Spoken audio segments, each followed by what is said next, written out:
दोस्तों, ओला electric mobility की बात करें तो स्टॉक के अंदर आज तेज़ी देखने को मिल रही है। कल भी ज़बरदस्त बाउंस बैक दिया, गिरावट के साथ शुरुआत, लेकिन क्लोजिंग काफ़ी शानदार। और इसके पीछे वजह लॉक इन पीरियड का खुल जाना। तो जो एंकर इन्वेस्टर जिन्होंने बड़ी मात्रा में निवेश किया था, अब वो फ्री हो चुके हैं अपने शेयर बेचने के लिए। अब आगे की क्या संभावना है, ब्रोकरेज हाउस क्या कह रहे हैं ओला इलेक्ट्रिक को लेकर, क्या ये आने वाले समय बहुत ही बेहतर रिटर्न दे सकता है? क्योंकि आईपीओ के वक्त तो इसने नाराज़ किया, लोगों को परेशान किया, लेकिन उसके बाद में बहुत ही ज़बरदस्त रिटर्न दे चुका है। अभी ये ऊपरी प्राइस से काफ़ी नीचे है, क्या इस लेवल पे खरीदारी करनी चाहिए? लेकिन फ्रेंड, उससे पहले अगर आप पहली बार हमारे चैनल पे आए तो चैनल को सब्सक्राइब कर दीजिए, एक बेल आइकॉन दबा दीजिए ताकि जब भी नया वीडियो बने पहला नोटिफिकेशन आपको मिले। वीडियो पसंद आए तो लाइक से जरूर कीजिए। चलो फ्रेंड्स, वीडियो स्टार्ट करते हैं। मैं हूँ आपका दोस्त एस बी दवे और हमारे अपने चैनल ऑनलाइन कमाई में आपका बहुत बहुत स्वागत है। तो सबसे पहले ओला इलेक्ट्रिक के कारोबार की बात कर ले। इस समय लगभग 3 बजे के आसपास का टाइम है, बाजार क्लोज होने में भी आधा घंटा बाकी है। तो स्टॉक की शुरुआत बिल्कुल फ्लैट हुई 114 पर, जो क्लोजिंग थी कल की। उसके बाद इसने काफ़ी अच्छी दौड़ लगाई, 119 का इसने इंट्राडे में हाई बनाया और जो लो है वो 113 का है। यानी आज के दिन में हमने इसमें गिरावट भी देखी है और काफ़ी अच्छी तेज़ी भी देखी है। इस समय स्टॉक बिल्कुल सेंटर में आपको दिखाई देगा 116 के आसपास, जहाँ पे 1.27% की तेज़ी देखने को मिले। यानी डायरेक्शन दोनों तरफ का। क्लोजिंग हो सकता है कि कुछ तेज़ी के साथ ऊपर की तरफ हो या फिर फ्लैट क्लोजिंग हो जाए, ऐसी भी संभावना बनी हुई है। तो यहाँ पे देखते हो कि ओला इलेक्ट्रिक के मोबाइल में देखें तो कल जो है गिरावट 4% के आसपास की हुई थी और इसके पीछे वजह की करीब 18.18 करोड़ जो शेयर है उसका लॉक इन पीरियड खत्म हो चुका है 9 तारीख को। और लॉक इन पीरियड खत्म होने से आप देखो कि वो शेयर जो लॉक इन पीरियड के थे अब वो बाज़ार में बिकवाली के लिए आ गए, वो काफ़ी भारी मात्रा में है। तो ये कंपनी के जो कुल शेयर की जो 4% के आसपास की हिस्सेदारी है, जो काफ़ी बड़ी मात्रा होती है।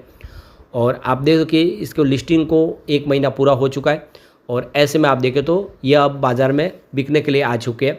तो काफ़ी भारी मात्रा में जो शेयर है लॉक इन पीरियड के तहत वो अब यहाँ पे बाज़ार में ट्रेड करेंगे। लेकिन इसका मतलब ये नहीं है कि वो सारे के सारे शेयर लोग बेच ही देंगे। हो सकता है कि कुछ लोग शेयर अपने न बेचे, उसको रखे, और कुछ लोग हैं जो प्रॉफिट बुक करना चाहते हैं शॉर्ट टर्म में, वो प्रॉफिट बुक करेंगे क्योंकि बहुत ज़बरदस्त उनको प्रॉफिट मिल रहा है इस समय। तो नोमा इंस्टीट्यूट इक्विटीज़ की रिपोर्ट में कहा गया है कि 5 सितंबर 2024 से लेकर 30 नवंबर 2024 के बीच में कुल 38 कंपनियों के करीब 21 अरब डॉलर के शेयरों का लॉक इन पीरियड खत्म होने जा रहा है। ब्रोकरेज फर्म ने कहा है कि लेकिन ये ध्यान रखना चाहिए कि सभी शेयर बिक्री के लिए नहीं आएंगे क्योंकि इनमें बड़ा एक हिस्सा प्रमोटर और प्रमोटर ग्रुप के पास भी है। इसके बीच में ब्रोकरेज फर्म एचएसबीसी ने ओला इलेक्ट्रिक के शेयर के लिए 140 का टारगेट यहाँ पे फिक्स किया और उन्होंने इसको कवर करना शुरू कर दिया है। हालांकि एचएसबीसी का भारत में इलेक्ट्रिक व्हीकल ईवी को लेकर, हालांकि एचएसबीसी को इस समय ईवी सेगमेंट इतना पसंद नहीं है इंडिया का, लेकिन फिर भी उनका कहना है कि पॉलिसी के स्तर पर लगातार मिल रहे समर्थन सरकार की ओर से और लागत में कम करने की इसकी क्षमता, बैटरी मैन्युफैक्चरिंग पर फोकस के चलते ओला इलेक्ट्रिक निवेश करने लायक है। तो इस सेक्टर के स्टॉक में से उनको सिर्फ ओला ही पसंद है। ओला इलेक्ट्रिक के प्रमोटर भाविश अग्रवाल का मानना है कि पारंपरिक 2 व्हीलर कंपनियों के सामने अपने आईसीई मॉडल को खत्म करने का जोखिम है। इलेक्ट्रिक मोबिलिटी कारोबार को आगे बढ़ाने के दौरान उनकी बैलेंस शीट पर बुरा असर पड़ सकता है। ओला इलेक्ट्रिक के जो आईपीओ वो 76 रुपीज़ पर सपाट में ही लिस्ट हुआ था, इसमें कोई फायदा नहीं होता, लेकिन उसके बाद में स्टॉक दौड़ा था। तो यहाँ पे ओला इलेक्ट्रिक के शेयर में जो गिरावट हुई थी उसके पीछे सबसे बड़ी वजह कंपनी फिलहाल लगातार घाटे में चल रही है और कई एक्सपर्ट है ओला के आईपीओ को काफ़ी महंगा बता रहे थे। साथ ही ओला इलेक्ट्रिक के मार्केट शेयर में गिरावट भी आई थी। जून तिमाही में 49% थी जो अगस्त के आखिर में घटकर 31% पर आ गई है। ओला इलेक्ट्रिक की टीवीएस और बजाज जैसी ऑटो जैसी बड़ी कंपनियों के सामने मार्केट शेयर जो है बढ़ रहा है। इससे ओला के निवेशकों की चिंता बढ़ रही है और वे बिकवाली करके बाहर निकल रहे हैं।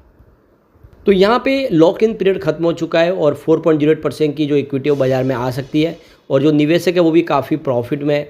देख सकते हो कि नियमों के मुताबिक जो एंकर निवेशक को शेयर आवंटित किया थे उसमें 50% 30 दिन के बाद लॉक इन पीरियड खत्म हो जाता है।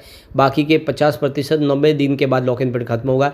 यानी जितने भी शेयर उनको अलॉट हो उसके 50% वो इस समय बेच सकते हैं, बाकी के 50% को उनको 90 दिन का वेट करना होगा। ऐसा इसलिए किया जाता है ताकि एंकर निवेशक लिस्टिंग होते ही अपने शेयर को बेच कर निकल न जाए। ओला इलेक्ट्रिक मोबिलिटी का जो शेयर है 9 अगस्त को देख दो कि उसने सपाट लिस्टिंग दी थी 76 रुपीज़ पर। तो लॉक इन पीरियड इसीलिए लाया जाता है ताकि वो तुरंत ही शॉर्ट टर्म में बेच के प्रॉफिट न बुक कर ले, जिससे शेयर की प्राइस नीचे ना आए, वेट किया जाता है। तो अब यहाँ पे देखिए जिसको शेयर बेचने उन्होंने बेच दिया है। अब यहाँ से देख लो कि जो जो चिंता थी वो खत्म हो चुकी है, जो लॉक इन पीरियड का जो टेंशन था वो निकल चुका है। तो ओला कंपनी के आईपीओ के एंकर राउंड में भाग लेने वाले प्रमुख फंड के नाम ये अगर देखें तो Nomura, Fidelity, HDFC, AMF, Franklin Templeton, HDFC life insurance, GM financial, MF, PNB Paribas, MF, SBI, MF. तो इस तरह से जो निवेशक थे और इन निवेशकों के पास से करीब 2763 करोड़ रुपये का इकट्ठा किया था कंपनी ने। तो बड़ी चिंता खत्म हो चुकी है और आने वाले समय इसमें बेहतर उम्मीद की जा सकती है, शेयर की प्राइस बढ़ती हुई दिखाई दे सकती है। तो यहाँ पे अभी जो मार्केट एक्सपर्ट है उसमें उनका रुझान मिक्स दिखाई दे रहा है। एचएसबीसी खरीदारी की सलाह दे रहा था, दूसरी तरफ जो यहाँ पे मार्केट एक्सपर्ट है इंडिया के कुछ घोड़ासरा वो ऐसे इस स्टॉक को अवॉइड करने की सलाह दे रहे कि शॉर्ट टर्म के लिए आपको इसमें खरीदारी नहीं करनी चाहिए, इसमें अभी और गिरावट की संभावना बन सकती है। दूसरे पे तो टिप्स टू ट्रेड के AR रामचंद्रन के हिसाब से देखें तो स्टॉक आने वाले समय नीचे आ सकता है। उनके हिसाब से देखें तो एक 100 का सपोर्ट है, टूटा तो स्टॉक काफ़ी नीचे आ सकता है और उनके हिसाब से जो नियर टर्म टारगेट है वो 76 के जहाँ से शुरुआत हुई वहाँ पे आ सकता है। रजिस्टेंस 120 का इसको पार किया तो तेज़ी आ सकती है, यानी AR रामचंद्रन के हिसाब से स्टॉक में फिर गिरावट हो सकती है। दूसरे रेलिगर ब्रोकिंग के वाइस प्रेसिडेंट के रवि सिंह की तरफ से भी लग रहा है कि स्टॉक कमज़ोर है और आने वाले समय 100 के लेवल को टच कर सकता है। तो कुल मिला के देख सकते हो कि इस समय जो इंडिया के मार्केट एक्सपर्ट है वो ज़्यादा बुलिश नहीं है स्टॉक को लेकर, लेकिन अगर आपका विज़न बड़ा है तो कोई टेंशन की बात नहीं। अब 15 अगस्त को ही अगर आप देखें तो कंपनी की तरफ से बड़ा फैसला किया, उन्होंने ओला इलेक्ट्रिक अब बाइक भी लॉन्चिंग कर दी है। आने वाले समय वो बाजार में मॉडल आएंगे और फिर इनका मार्केट शेयर बढ़ेगा तो शेयर की प्राइस भी बढ़ेगी, इसको कोई रोक नहीं पाएगा। फिलहाल जो सबसे बड़ी प्रॉब्लम है इनका बिजनेस जो लॉस में है। अगर आप देखें रेवेन्यू तो रेवेन्यू काफ़ी अच्छा बढ़ा है। जून 2023 में 1279 करोड़ के आसपास था, जो जून 2024 में 1718 करोड़ तक पहुंच गया। लेकिन प्रॉब्लम है लॉस की। जून 2023 में 267 करोड़ का लॉस था, जो 2024 में बढ़ के 347 करोड़ तक पहुंच गया है, यानी लॉस बढ़ रहा है। इसी वजह से थोड़ा सा डर लगता है। इसके अलावा अगर आप देखें तो यहाँ पे जो चिंता है वो है नेटवर्थ की, जो नेटवर्थ भी इसका कम हुआ है।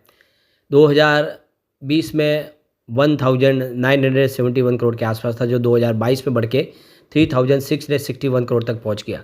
तो उसके बाद में 2023 में ये गिर के 2356 करोड़ तक आ गया और 2024 तक ये 2019 करोड़ के आसपास आ गया। यानी पिछले 3 सालों से देखें तो नेटवर्थ लगातार कम हुआ है। ये सबसे बड़ी चिंताजनक बात है और इसीलिए यहाँ पे रिस्क बनता है।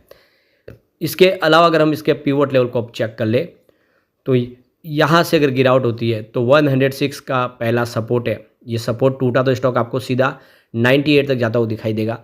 गिरावट और बढ़ जाती है तो फिर 93 तक जा सकता है। ये सबसे बड़ी प्रॉब्लम है। 100 को तोड़ा तो काफ़ी बड़ी गिरावट हो सकती है। अब पॉजिटिव माहौल बना तो 119 का फर्स्ट रेजिस्टेंस है जो आपको ब्रेक होता हुआ दिखाई देगा। सेकंड रेजिस्टेंस 124 के आसपास है और इसको पार कर लिया तो फिर आपको स्टॉक सीधा 132 तक जाता हुआ दिखाई देगा, यानी एक अच्छी तेज़ी बन सकती है। लेकिन अभी भी अपनी ऑल टाइम हाई से नीचे है, तो लॉन्ग टर्म इन्वेस्टर के लिए अच्छा मौका है। शॉर्ट टर्म इन्वेस्टर इसमें थोड़ा सा वेट करें, बाजार में स्थिति थोड़ी सी संभलने दें, उसके बाद में ही नए निवेश के बारे में आप सोच सकते हैं। लेकिन फ्रेंड, कोई भी इन्वेस्टमेंट करने से पहले अपने फाइनेंशियल एडवाइजर से बड़े ले लें या अपना खुद का रिसर्च करें, क्योंकि मैंने वीडियो आपके एजुकेशनल पर्पज़ के लिए ही बनाए। वीडियो पसंद आए तो लाइक से जरूर कीजिए और चैनल को सब्सक्राइब कर दीजिए।